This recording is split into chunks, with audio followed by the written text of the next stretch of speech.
তারা কি কোনো স্রষ্টা ছাড়া এমনি এমনি সৃষ্টি হয়ে গেছে? না তারা বলতে পারে তারা নিজেরাই নিজেদের স্রষ্টা? না তারা নিজেরাই এই আকাশমণ্ডল ও ভূমণ্ডল সৃষ্টি করেছে? আসল কথা হচ্ছে এরা আল্লাহ তাআলার সৃষ্টি কৌশলে বিশ্বাসই করে না। তাদের কাছে কি তোমার মালিকের সম্পদের ভাণ্ডার পড়ে আছে, না তারা নিজেরা সে সম্পদের পাহারাদার সেজে বসেছে?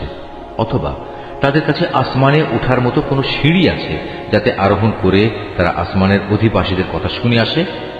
তাহলে তারা আসমান থেকে শোনা বিষয়ের উপর সুস্পষ্ট কোনো প্রমাণ এনে হাজির করুক। অথবা তোমরা কি আসলে মনে করো যে সব কন্যা সন্তানগুলো আল্লাহ তাআলার জন্য আর তোমাদের ভাগে থাকবে শুধু ছেলেগুলো?